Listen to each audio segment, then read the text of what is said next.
Preview loading, preview loading, preview loading.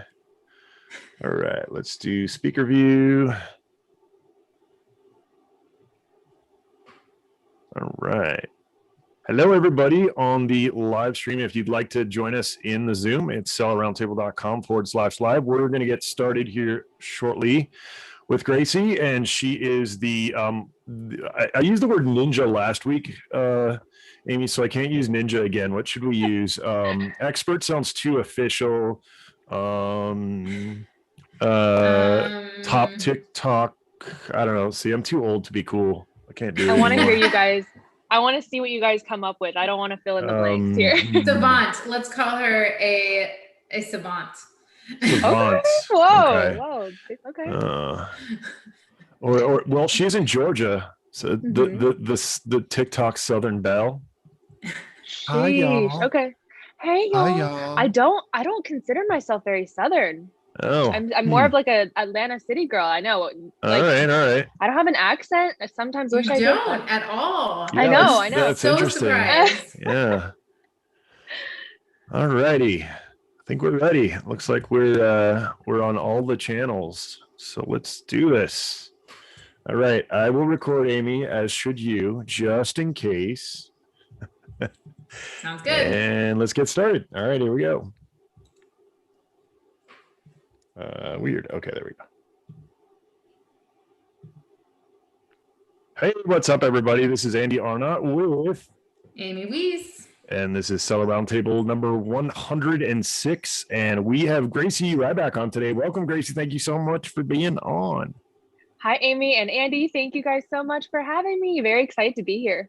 Yeah, I'm excited too. I'm like TikTok is, I mean, it's been out for a while, but for most of the Amazon people, we're not like, 16. So we're having to be brought into the fold. I mean, we're not young and hip. So, we're going to, I guess I should speak for myself, Amy, maybe you're a little more up than I am, but, I am not. So I definitely need Gracie's help. So Gracie, thank you so much for being on. We always like to start with a little background.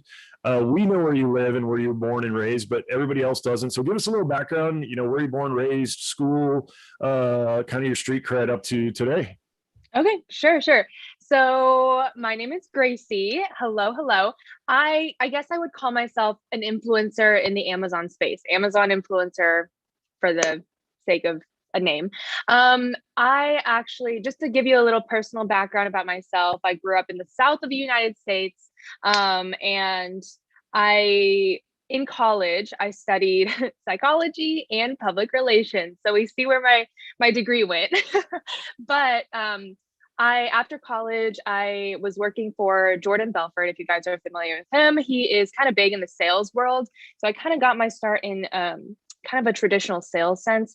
And then late in 2020, I started a TikTok account where I would just share promo codes of the stuff that I found on Amazon. And I never started it with the intention of growing it to the size it is. I really just started it because I personally would shop on Amazon every day. I would look for these promo codes. I would find them and I'd be like, oh, I got such a good deal. I would want to share the deal with my friends and they'd be like, oh, I don't care, whatever, like, thanks, LOL, whatever, I don't care. And so I was like, wow, like maybe some people online might benefit from these promo codes. And so that's how I started the account. And shockingly, I was able to pretty quickly grow a following there. People really love the promo codes. I love that I was able to help people save money and afford the things that they might not otherwise be able to afford. And so the community started growing. And at the start of 2021, I was able to kind of leave my 9-to-5 and start content creation full time. And since I was able to do that, I started working with Amazon Live to be like a live streamer or like live creator with them, which is just another kind of outlet where I can talk about Amazon products, promos, deals, stuff like that. Kind of an extension of my TikTok family, and also grow on other platforms. I have a Facebook group of 80,000 members and growing, an Instagram, which is kind of another platform I'm not prioritizing enough, which is like maybe 24,000 followers, and like a Twitter account, which is small, 2,000 followers. But moral of the story, I have a community where I can share Amazon promo codes and deals with, and that's kind of where I'm at right now, content creation and sharing codes. That's kind of where I am. Awesome. So that sounds like fun because like pretty much anything you buy on Amazon, you can write off, right? So like that's a business expense if you put it online, right? You're like, woohoo. I So actually didn't know that. I had no well, idea. yeah, I mean, like, yeah, it's a business expense if you're reviewing it. Like, I mean, you could depreciate it. You can, I mean, I don't know. Just saying. Andy, That's what that is smart. That is smart. I didn't think about that, but noted. Yeah, if it's your business, you can write it off. So You're right. yeah, You're yeah. right. So just make sure that if you sell it or trade it off, that you log that as well. But yeah, Good to that's a know. write-off. That can be if physical assets depreciated. So yeah, you know Wow. me, I'm a geek. Learn more every You're very day. smart. Smart. Awesome. So uh so what kind of products, I'm always talking about this in terms of, I know that like visual products always work the best, right? But like, what are Mhm. some of the best products that you've maybe personally reviewed or demoed that people like lost their mind over? Yeah. So I specialize in not technically having a specific niche. I'm not specifically fitness or beauty or tech or anything. I kind of specialize in deals and trending products, for example. So especially on TikTok, that's like the home of all where trends start. So there's a couple of products that if you are on TikTok, you will be familiar with them. If you're not, maybe it'll be kind of like, oh, interesting. I had no idea. But I'll name a couple products. My first viral product that I posted on TikTok was actually a massage gun, which can be controversial because of the name and like some trends on TikTok. But that was the first product that went viral and kind of catapulted my growth. People, I think the really important factor there was that it was kind of an expensive, high value product. It was going on Amazon for $90 to like 150, sometimes 200. I found a promo code to bring it down to like $35, $30, and people thought that was such an amazing deal. They sold it out a couple times over. They were so happy. They've been wanting it for a while, and they were like, oh, finally, thank you, I got it with the promo code. So that was the first viral product. And since then, a couple of other ones have come along, and of course there are the TikTok leggings, which are literally what they're referred to as the leggings that make your butt pop. Those are really good. They've gone viral on my account. The Galaxy projector that kind of just has the light and makes your room very like galaxy, very vibey. And then maybe like recently there was the weighted hula hoop that some people were like, oh, it makes you lose all this stomach fat and whatever. It's really cool. And one more. Recently, it was chlorophyll. And that was kind of a funny product for me because I had this chlorophyll that I had before, but it went viral on TikTok. And so all of a sudden, I went on Amazon to kind of find more chlorophyll that I could maybe buy and maybe do like a video about. Every single chlorophyll brand, not just one brand, every single brand sold out on Amazon. The entire chlorophyll like industry was like sold out, back ordered, all because of TikTok. So that was just a couple of products that stand out in the viral TikTok world. And it Nice. had a direct correlation with the market on Amazon. Right. Yeah. It's one of those Mhm. things where, if you get, something trending on TikTok or a celebrity buys your product or something like that, that's always like the Mhm. jackpot when it comes to, somebody who's selling Yep. consumer products. Yep. Has anybody approached you to promote their product where you're like, sorry, no, I will not promote that product? Yeah. So when I first started my TikTok account, I was like basically promoting all the cool products. I didn't think too much about like the product that I was promoting because I wasn't technically in front of the camera. I was kind of just like showing the product page, the product listing, putting the code in and showing the price drop. And that's kind of my original format of video. As I started growing, I started putting more of my personality. I started, doing voiceovers with my own voice. I started putting myself in front of the camera, and that's kind of changed the vibe of my account. It's more personal now, but in turn, now I have to kind of be more seriously vetting the products that I post about, because if I posted something and I promoted it, I am now standing behind it.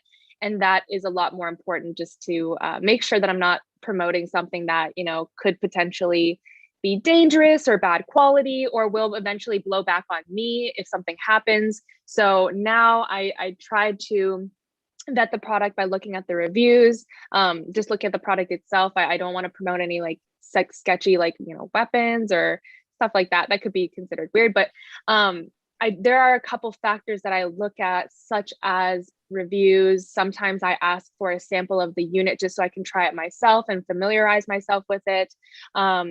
I don't love products that are like very clearly inflated in price and then brought back down like 80 or 90% to like a reasonable price. Like, we all know this shirt is not actually $90. And that's pretty transparent for my audience, because my audience will call me out. They will be like, what the heck is this, Gracie? Like, they are not shy with calling me out. So I do have to kind of be responsible with what I promote. So I know like you were talking about products, how like you know, you can get some bad apples on products, but the same thing goes for influencers, right? So like if somebody's looking to work with an influencer, like how should they vet somebody? How should they know that who they're working with is legit and not somebody who's buying like, you know, traffic or followers or likes or, you know, any of those kinds of things? Yeah. So I think as influencer marketing grows, and I think ever since 2021, it has absolutely boomed. And I'm so happy to see it, because I think it's actually now like a serious career choice for some, that, you know, people can make a full-time living off of this. And that's just amazing.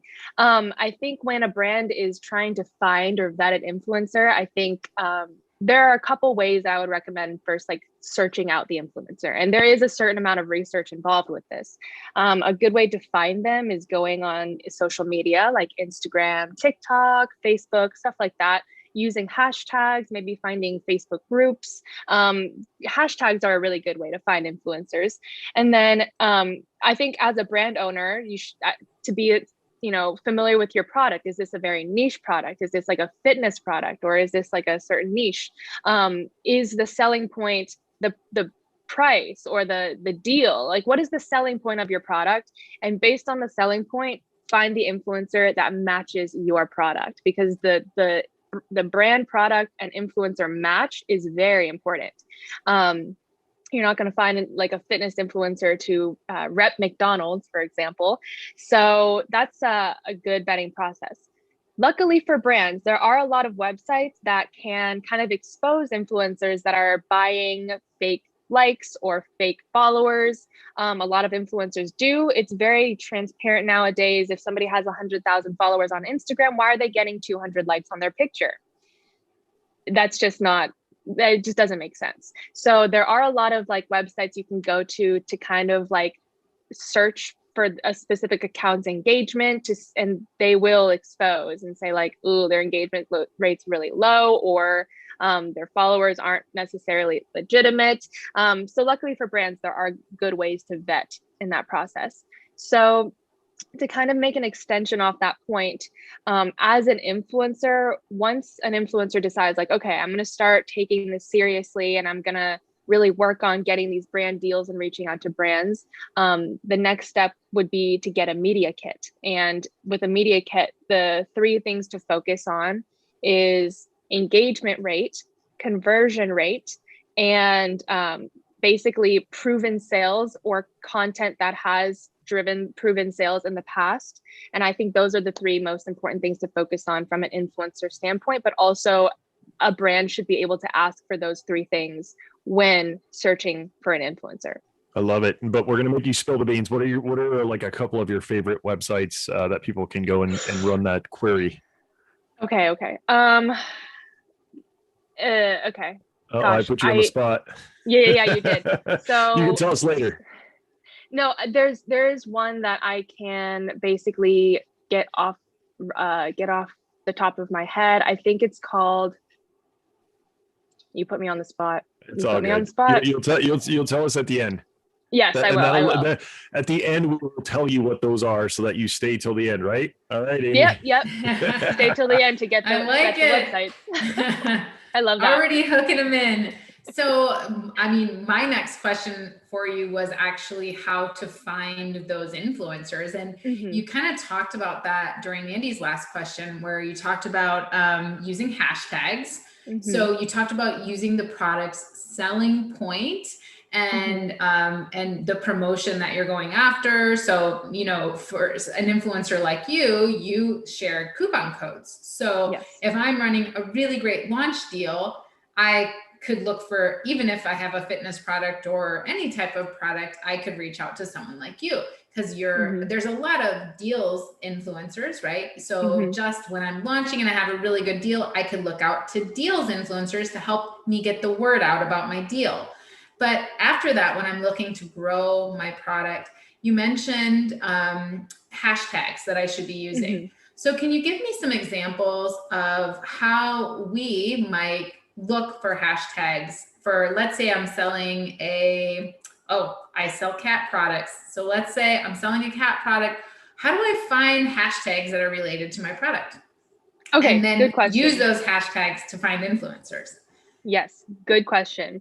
So if you are looking for, I'll make two examples. I'll make like a deals example and relate it to myself, and then I'll answer your question about the cat product. Okay. So if I was a brand and I had a really good deal and I wanted to, share this deal with like an influencer with big following, I would go on Instagram and TikTok and I would search the hashtag Amazon deals or online deals, Amazon finds, Amazon must-haves. There's also a couple of other hashtags that other creators have created, and it's kind of like um, Amazon finds you didn't know you needed, or cool Amazon finds, stuff like that, or like deals, coupons, extreme couponing, something like that. Amazon promo codes, Amazon coupons, just like any kind of keyword hashtag that any kind of influencer might use, those are good hashtags to use. So those are in the deal space. If I was a cat brand and I was like, okay, I don't necessarily have a deal, I have a little discount and I want to find an influencer, I would say cats of TikTok or, cats of Instagram, or like cute pets, pet owners, you know, pet products, something like that. Just like related hashtags to whatever niche you have, and try to go for a couple of broad ones. I would assume cats of TikTok or cats of Instagram would be pretty broad, probably Yeah, millions or it's billions of huge. views. There Yes. So is. Yeah. then, So I would have a yeah, hard time then narrowing it down, yes. right? So then once you kind of get that broad hashtag and kind of see what's under there, then you can kind of start niching down the hashtags. You could then be like, okay, like cat products, or that's pretty big still. I would say like gosh, I'm not in the pet niche, so I'm not super familiar with like pet hashtags, but I would just niche down as well, and try to see if you can just find a couple of influencers just through those big hashtags, because people like using big hashtags, and because people know that niche hashtags, like it might be easy to rank under them, but they're also harder to find and less common to use. So I think even though the hashtag is broad and big, you can still find a good number of people under them that like match your niche and fit your product. And do you have any hashtag research techniques that you like to use to find specific hashtags? Any platforms that you like to use? So I don't necessarily have any outside like platforms that I use for my hashtags. I more so, for myself as an influencer, I like going onto my social media channels like TikTok, Instagram, um, Facebook even. I like looking for influencers that are similar to me and in my niche already, seeing what hashtags they're using, and maybe if they apply to me, I'll use those as well. My favorite three hashtags are Amazon finds, which is very big, Amazon must-haves, and deals. And then I'll also put maybe one or two like very niche hashtags depending on the product that I'm currently talking about. If I have a projector that I'm talking about, for example, I'll be like hashtag projector, or like hashtag projector window trend, because that relates to the trend of why people would even want this product in the first place. So I'll try to relate it to this is for TikTok specifically, but I'll try to relate it to, the most popular part of the product. I just did a video on a projector, for example.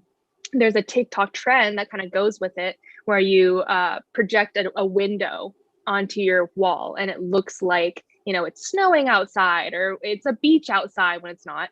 So I'll say like projector window trend. And so people know like, if I want to do the trend, I'll buy the projector.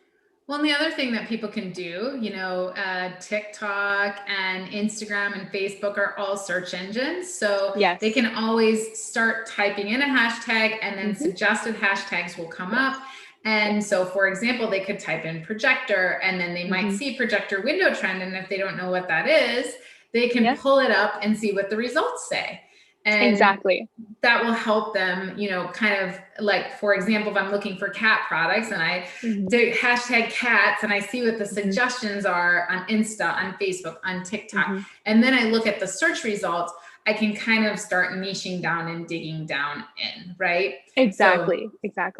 Great. I love that you aren't really using a research platform for your hashtags, and you really are just kind of using the platform itself and searching and looking for other things, because I think that if we also use those techniques, it'll be helpful for us as well. So how should we approach an influencer? So I'm digging in, I'm doing my research, and I find this really great cat influencer. I love what they're doing. It's really cool. Maybe they don't have a lot of products that they promote yet that I've seen in their stuff, but I really want to approach them with my product.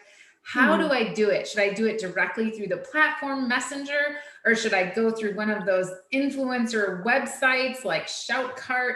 How should I do it? Yeah. So I would say the best way to reach out to an influencer, once you say I'm interested in working with this person, they're a good fit, how do I reach out? So I do want to say that most influencers should have a way to contact them, whether that be an email in their bio, or if not, then maybe DMs, or you can find them on a different platform if they have their other platforms listed and there's a platform that's easier to get in touch with them. For example, if you're looking at a YouTuber, for example, there's no direct message function on YouTube. And if they don't have an email, then I would say try to go to their Instagram and try to slide into their DMs. But I do want to make a point to say that if this is an influencer of notable size, if they do have a good following already, which they probably do if they're an influencer, it's safe to assume that they probably do already have a couple of brands reaching out to them through their DMs. So then it's a question of, how do I frame my message, my outreach message the best to catch their attention and start the conversation of how do we work together? And I've gotten this question a lot. It's like, I've emailed these influencers, they don't respond, or whatever, they're blah, blah, blah. They could be called unprofessional, for example. I've heard that before. So I would say, as a message to brands when doing the outreach, try to put out as much information in the first message as possible. I know Amazon sellers are a little iffy about sharing what product they sell, but keep in mind, this is an influencer. They're not trying to, encroach on your territory. They have a separate job. So I get emails sometimes and they're like, I have a product, I want you to promote it. Thanks. And then I have to come back.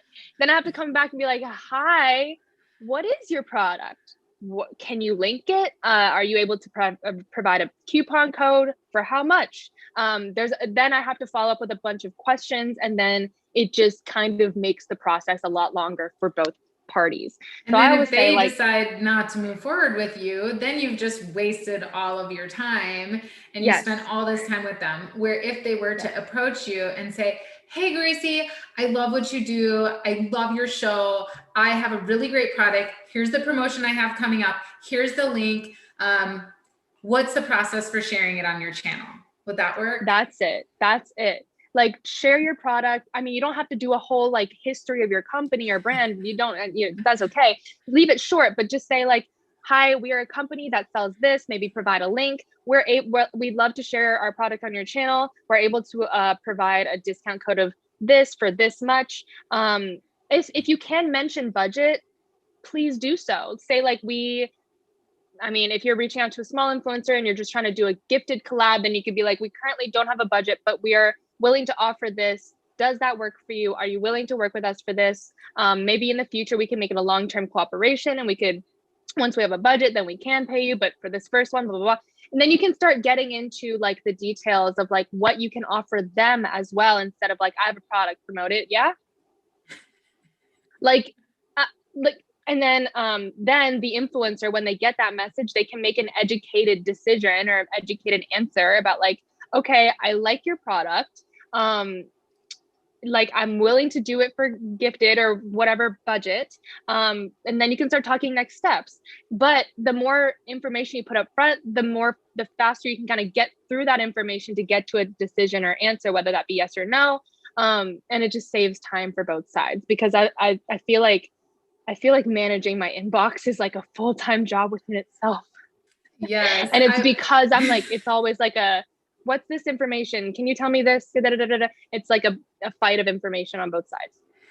Well, I think that the hard part is the hardest part for us brand owners is that we don't understand the budget side of things, right? We know how to set up advertising because there's a form there that walks us through it. And that, I know that my keyword is this, and that's where I want my ad to show up. So it's very easy. But then when we're dealing with influencers and they don't have a form or anything for us to fill out, maybe some of them have a website, and that's great. Like, hey, you want to work with me? Here's my form. And then in the form, they could say like, hey, what's your budget? Here's our the different things that we do. And here's, the budgets for it. But I think that's the hardest part, honestly, for brand owners is we just don't know. We don't know what to offer, and we don't know what to expect. So it's very helpful to understand what we can expect and what that looks like. And, that way we can set aside a budget for it. But I think people are just so clueless on the budget that they're just like, I don't know, like, what am I supposed to offer? And what can I expect as a return on my investment, and we can see like the level of engagement. I always tell people when they're looking for influencers that they should look at their engagement on their posts, look at other products that they've promoted and see, how much engagement there was, that kind of thing, and see what's going on there. But it's also hard, even if a product was promoted and there was decent engagement, it's hard to know if that led to sales, right? 100%. Yes. I think when I completely understand as a brand, like you don't exactly know what to offer, where to even start when talking about budget. And I've had a lot of conversations about this topic, about like, what is a good industry standard? What should I expect? What should I charge as an influencer? And what should I budget out for influencer marketing as a brand? I think the answer that we have decided on is, unfortunately, there is no industry standard because every influencer is different. I'm in the TikTok deal space and my engagement looks like this, but somebody else might be more in the Amazon space and they might have a completely different conversion engagement rate and different. So there's no industry standard, unfortunately, but I definitely think that the brand can make some kind of judgment on that based on the influencers' statistics and their presence online already. For example, if somebody is just starting out as an influencer, a couple thousand followers, they're just getting started, they would probably be more willing to do a gifted or just like no budget, like just product collaboration with a brand because they want that experience of making content relating to like selling a product, and they just want to get started in it. And when you say gifted, does that mean like, okay, I'm giving you my product as a gift? Correct. Like I'm giving you a free product in return for you making content about it. And there's no actual like money being exchanged. Yeah. Got it. Okay. I just wanted to make sure that we understood that term. Yes. And whether or not it was like multiple products that we were giving them. I know sometimes I've seen people do giveaways for their followers too. Like, hey, I'm going to give you a gift. Plus I'm going to give you a couple of extra ones that you can do a giveaway with your followers and just want your feedback, that kind of thing.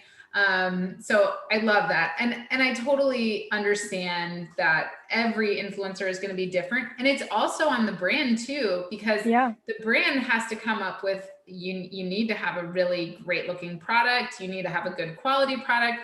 If you're driving them to your Amazon listing, your listing needs to look good, right? Like you can't blame that on the influencer, right? You can't say, oh, well, they didn't convert. Well, you know, you do need to have a good product and all of that. So I love that. So let's talk about the different ways that influencers can promote products. So you're a deals influencer. How are the different ways? What are the different things that you can do to promote products and to promote the deals? Yeah, so I currently am just basically making a video that's sharing the deal. Like I'll say like, oh, I found a deal on this. I'll point out some like talking points or key points about the product. It does this, it can be used for this and da da da. And then I'll be like, and if you want 50% off or 60% off or even 40, 30, then I put the code in the comments. I linked it in my bio if you're interested. And these are affiliate links, which I make very clear everywhere. And then if people are interested, then they can take advantage of the deal. And I love when people are like, I got it. I've wanted it for so long. Thank you. I was able to. And then like, I love that. So there's that way of how I share content. And then there is a more like lifestyle influencer way of sharing content, which is more so like, oh, like, look at this product. I'm using it in my daily life and there's no deal or coupon involved, but this is my experience with it. So if you guys want to check it out, it's linked in my bio or whatever. It's more of like a organic, like this is something I use in my daily life type of content. And that could be on Instagram story, even TikTok a lot of times. And then there's kind of a different way of promoting products, which is not really new per se, but growing very rapidly as of this year, which is live streaming. So as I'm an A-list Amazon live streamer, so basically I'm able to work with brands in that capacity as well. And as an A-list Amazon live streamer, my Amazon live streams are do get posted on the Amazon.com homepage, which, you know, I can only imagine how much traffic that gets. And I do believe Amazon Live is more for brand awareness as opposed to just sheer volume of sales, which I would probably refer TikTok more for sheer volume of sales, and Amazon Live for more brand awareness and maybe like somebody doing a demo of your product or somebody just talking about their experience of it and like unboxing or something. So that's a different way of talking about products as well. And Amazon Live creates a really good way of like, this is the product, you want it, just click right there and you're already there. Like it's a very seamless process. And I think Amazon, compared to other retailers, make it like very good for impulse purchases.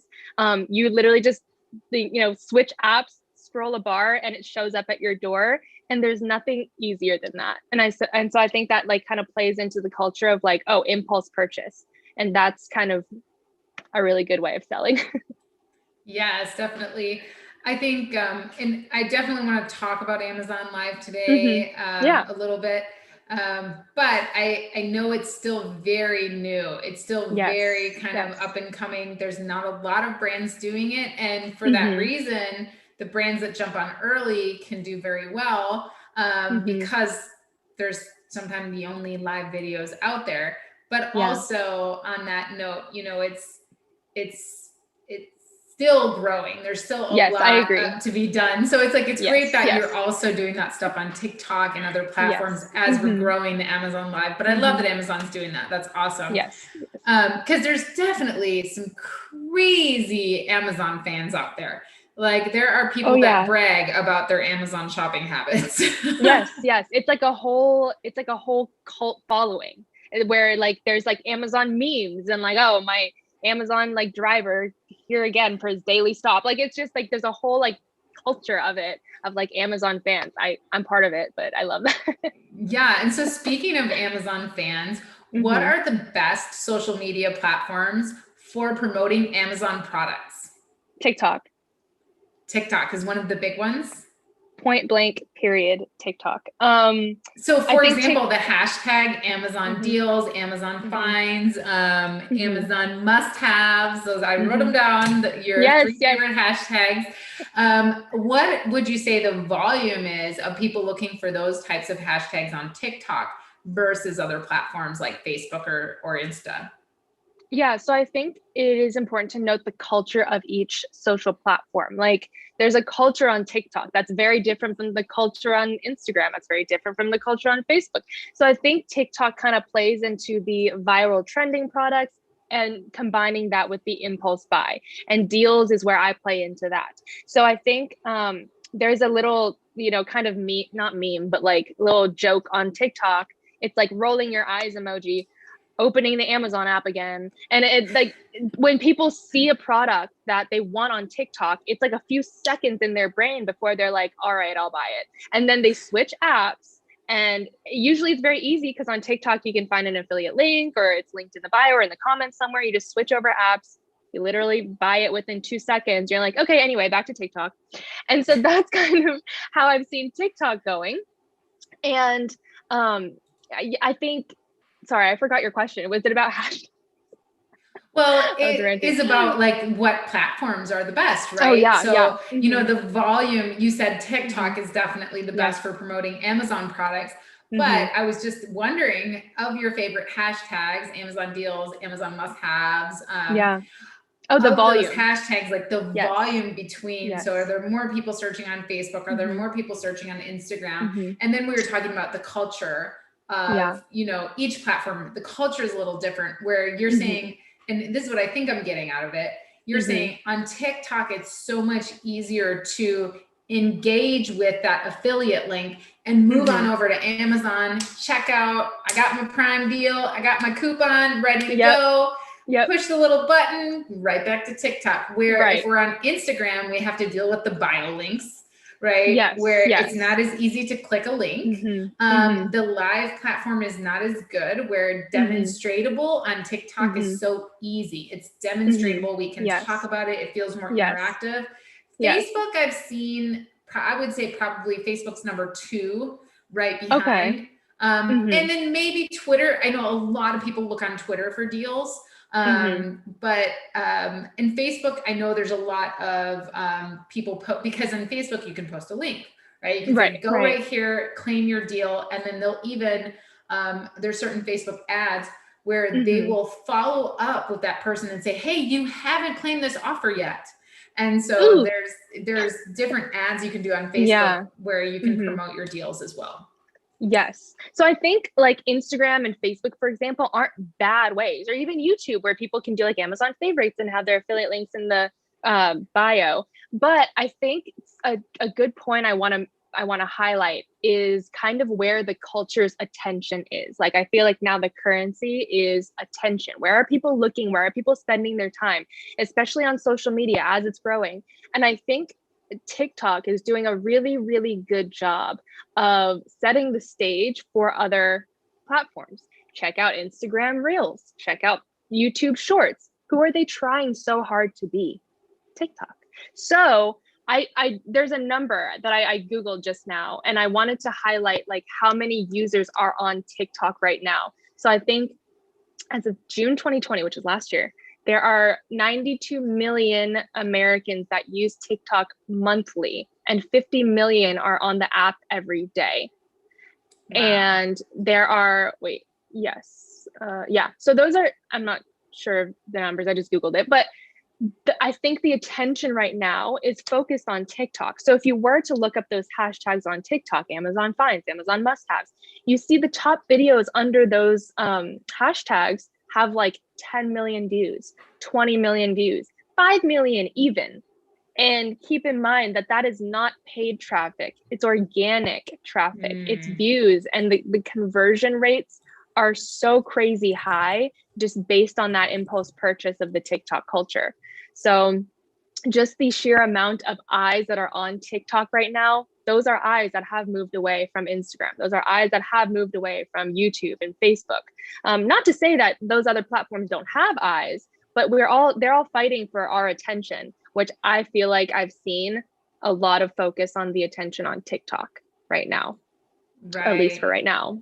Yeah, it makes sense. And what I think is so interesting about TikTok compared to the other platforms is the range of ages and genders and just cultures that are on TikTok comparatively, where Facebook now is kind of more of, it's less of the younger generation.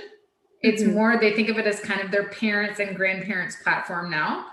They don't really think of it as like a place they want to hang out.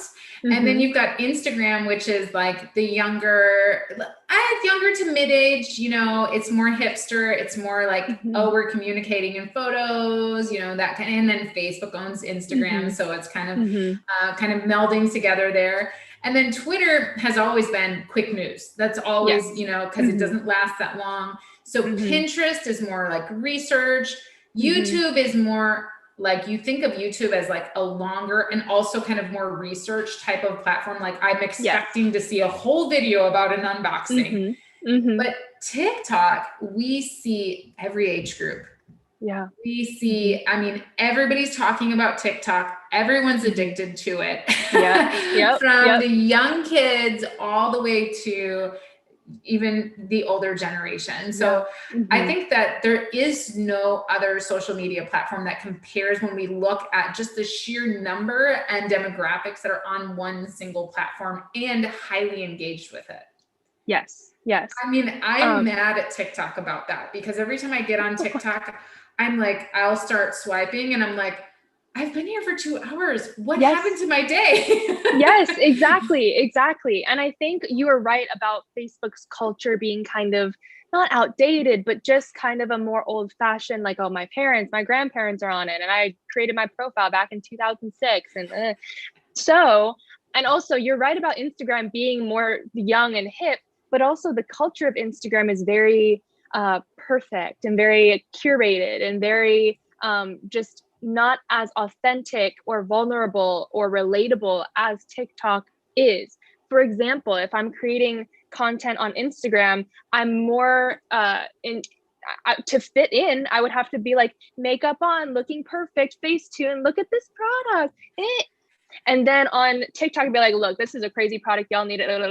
And like, it's just so much more natural, authentic, and not vulnerable per se, but sometimes yes, vulnerable. And I think that's what us as humans needed. Like the whole consumer psychology behind like what makes us want to buy something is trust between us as the buyer and the thing or purchase or person who's selling it to us. And I feel like the best way to sell is to not look like you're intentionally selling. And that's, I think, the secret of it all. And why TikTok does convert so much. It's because these people aren't like pushing like QVC, HSN, like, look at this product, this is so good. They're just like, I love this thing. And if you guys want it, you can get it too. And it's the culture of it. And that's the secret, I think, of what power TikTok holds. I think people feel more connected to somebody who's making a TikTok video. I feel like they can be more real. So I love that. I love that. So hopefully this is giving everybody some hope about promoting their products on TikTok, as well as some ways to find influencers, ways to reach out, how to think about it, and all different types of influencers. We've really covered a lot. So let's revisit Amazon Live. So can you, we talked about how Amazon Lives are kind of new and they're not, super common yet. And it's good because they do take up a lot of space on the page on Amazon, which I love painting the real estate on Amazon with videos and everything else. That's why I love video ads and posts. Amazon posts are really great for that. All free ways to get your information out there. But give us an example of a really great way to use an Amazon Live and what kind of results that could have for a product or a brand. Yeah. So like I said before, I think when you're talking sheer volume of sales, I would recommend TikTok over Amazon Live any day. I think I use Amazon Live more so for product awareness and maybe just like demos or my experience with this product or stuff like that, like kind of like a video review. So I think Amazon is really taking a turn to focus more on Amazon Live and growing that Amazon Live, especially like just in the past month or two. I've seen so much growth there. So what's a good way to use Amazon Live? I would say, well, I would definitely encourage a brand to take a look at Amazon Live's page. It's not just blaringly in your face when you go on Amazon, but if you do search Amazon Live, there is kind of like a YouTube-like homepage where they feature certain creators. You can find different creators in different areas and niches. And since it is kind of not new, but recently just growing a lot. There are a lot of influencers that are looking for like Amazon brands to work with, Amazon brands to partner with, and you can basically find an influencer in every different niche. And if there's smaller influencers that are willing to do just, product exchange partnerships. Maybe the bigger influencers, I would say, are probably maybe doing strictly like paid product or paid partnerships. But either way, you can, just like other platforms, find an influencer that kind of fits your product, fits your niche, reach out to them. And I do want to say that most influencers should have like their social media link, where you should have like a way to contact them. And then you can be like, hey, I'll send you a unit of product, and you can do an unboxing or a review, or just talk about your experience with it. Give it like a 10 to 15 to 20 minute little slot in your Amazon Live. And when you do, if you're using an influencer that is in like insider level or above, and I can kind of give you the little details of like the little tiers of influencers on Amazon Live. But if you are using insider or A-list, then your the live stream that's currently happening with that influencer, it'll show up on your product page.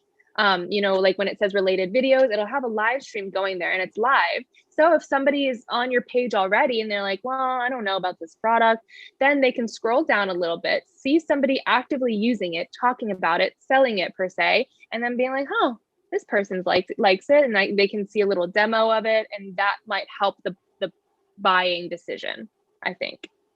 Got it. That makes sense. So let's talk a little bit about costs. I know that this is in every time we have a talk on Clubhouse, people are talking about costs and everything else. And I know that you can't answer for every other influencer out there. So let's just talk about you and what we have so many sellers in our network who run deals at launch time. So tell us, as far as working with you, if we reach out to you, what kind of costs can we expect? And how should we go about that? Yes. So before I answer, like you just said, I'm just going to repeat what you said. I cannot speak for any other influencer than myself. So please, if you're an influencer, don't get mad at me. Okay. So I would definitely say, as much as I wish that there was like a solid, like, this is my price for this, and this is my price for this, and this, that, and the other, I do like taking a kind of like, what do you call it, a la carte method towards it. I like giving, the first thing I like to do when a brand reaches out is I say, what is the product that you're selling? Please link it.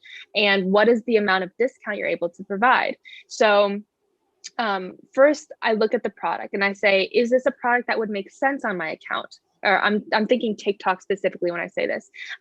Is this a product that would make sense? Is it something that would match, my theme of like, good deals and popular products? If it is like a very niche product, for example, I'll make an example. Like if it's like a very niche little like bicycle part, it's not a bad product, but it's a product that probably a very small percent of the population would need or want. So if I'm like, oh, look at this 10% off deal, which is not a super, run deal, for this very niche bike part, I can tell you right now that my TikTok probably wouldn't do well with it. It probably would be a flop video. It probably create a few sales that neither I'm happy with nor the brand is happy with. Versus so if that brand found a bicycle, either a bike shop or a biker that is on TikTok, or an influencer in the bike space, maybe a YouTuber who talks about bike or fixing bikes or whatever, they're going to have a ton of rapport with that audience and trust with that audience. Cause as we mentioned, it's all about trust and rapport, right? Exactly. So you're making sure that it really fits your channel, and you're, before you even get into budget and stuff, you're just like, okay, is this a good product for my channel? I don't want to make yes. my audience go, what the heck is that, Gracie? Yeah, because they'll be like, why did you post this? And I will be out of an answer. And so that does relate to the price as well. So basically, I do want to say that the price will depend on the product. For example, I have been doing this long enough to know what products will do well on my account based on the general, trends of TikTok, and what products will probably not do well. I'll know what kind of deal amounts will do well, and I will know what's kind of too low of a deal for people to, make that purchase. So the best case scenario is a popular product a lot of people want, combined with a great deal of 40, 50, 60. I know the margins are different for other people, but I'm saying like that's the kind of the average deal price, 40 or 50% off. So if I get an inquiry, like a brand of like, oh, I have this really great product and I have a really great discount to go along with it, I will probably charge not a terribly huge amount, but like something that will be good for the both of us, because I will have the confidence that it will do well. You will get the return that you expect, if not more. And, you'll be happy with it. It'll be worthwhile to you. You'll get the ROI that you expect, and we'll both leave this partnership happy that I was able to promote it well, and you were able to get the, sales rankings or brand awareness that you wanted to get out of it. So in that case, when I'm confident about the product and I have a pretty good gauge of that, I will probably charge more, but because I know that the brand will get something out of it. If it's something that I'm unsure about, if it's like a product I've never talked about before, I don't really know if it's good with my audience, I don't really know if it's popular or trending or people will care about it, and it's also paired with a kind of like, oh, it's like a 10% off or 20% off, and it's not like oh, I have to get it right now kind of thing, I'll be able to kind of do like a lower price, just because like I'm not super confident about it. I'll try and I'll do my best, but I can't promise that we'll both walk out of this being like, I'm so happy I did, I worked with you or whatever. Not to say I'm making myself sound bad. Not to say that that's common or it happens, but the point I'm trying to make is that like the price really depends on the amount of discount and the actual product that it is. And I totally get it. It's a partnership. So yes, it has to be good for the brand. And if we think about it, a lot of brands do a lot of giveaways. And so if they're offering, the only thing that we have to worry about with us is if we discount it too steeply, then customers can't leave reviews. And in the beginning, the Amazon does not allow reviews for deeply discounted products. And so that's something as a brand owner that we would be losing out on. So, I mean, if we're going to do giveaways anyway, and most of the time we have to pay 100% of the price of the product for those giveaways, so we're actually losing money with every giveaway. If we can come to you and do a 40% off deal, or maybe like a 35% off deal, right? And so that we can still get reviews for that product. And then at that point, it's probably a wash, and we get more eyes on it versus just doing giveaways. So, because you have deal seekers, which is an audience that's it's going to convert, right? But yeah, I get it. It's a partnership. I'm not trying to like lock you into any pricing or anything like that. The bottom line is people should come to you, should expect to give you information about their products. You'll engage with them, let them know what's good for you and whether it's a good fit for you. And no matter what, all sellers or private label brand owners, when they're looking for an influencer, they should be doing research as well before they reach out to you. If I have a product deal that I want you to promote, I better be looking at your channel first and seeing what other types of products you promote and see if it's a good fit from my end as well as the brand owner.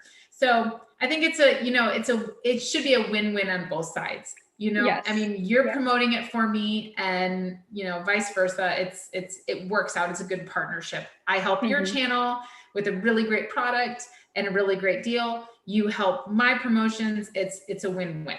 So I like it. Thank you for Yeah, go ahead. And I think that giveaways are something that are a little bit underappreciated. I think giveaways are a really good way for a brand to kind of give something to the influencer that's not just, cash value, but it's something that'll help grow the influencers community as well. It'll create engagement for them. It'll make their followers happy. It'll give the brand awareness. It'll allow, some other customers to try out their product, the winner or whatever.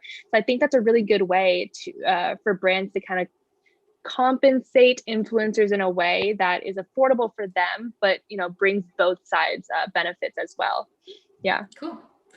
And then, so some tips. You started your channel just by sharing, just with the need and the desire to share, and it ended up taking off because other people like deals too. So, yes. do you have any advice for brand owners that want to become influencers themselves?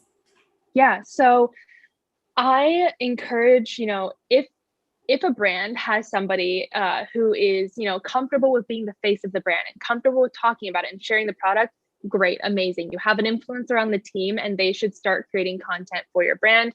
I think TikTok is a great top of funnel. So I definitely want to mention that, like, I just talked about, like, vetting products for my TikTok. If I vet a product that I'm like, okay, this might not be a great fit for my TikTok, but I have 4 other platforms that I'm happy to share your product on, for a lesser price or whatever, I still have good traffic there, but it might not be a great fit for TikTok. So if there's a brand that wants to start doing content themselves, if they don't have anyone on the team that, like, is like, oh, I'll do it, maybe they can hire like an in-house influencer to create that content for them, be the face of their brand, kind of be like, and do it that way. I do want to mention that, like, not only on social media they can do that, but they can also stream on Amazon Live as a brand as well if they're brand registered on Amazon. That's an option. So I definitely think if a brand is looking to start creating content for themselves, TikTok is a great top of funnel. I think YouTube is a good kind of permanent video search engine for it. I definitely think, there are so many ways to post your product on different platforms. And the more, eyes you can get on it with just organic reach, good. I think a lot of Amazon sellers, they focus on PPC, but only PPC, and like, PPC is great and it works. But I think there's a lot of affordable other options to get more eyes on your product. And that's where, the marketing comes in. So I think 49% of Amazon's traffic comes from off of Amazon. And a lot of people ignore that. And you're wasting I wouldn't say you're wasting money on PPC, but if you're only focused on PPC, the other brands that are not are going to kick your butt. So I love that.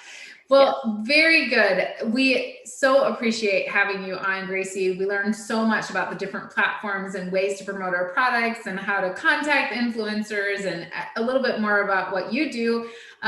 So I would love to give you the opportunity now to just plug whatever you want to plug. Tell us how we can get in contact with you outside of the show. Sure. So do you want me to give my numbers on social media? Do you think that's important, or maybe I can just plug other things? Sure. Yeah. I mean, however you plug as an influencer, you can go for it.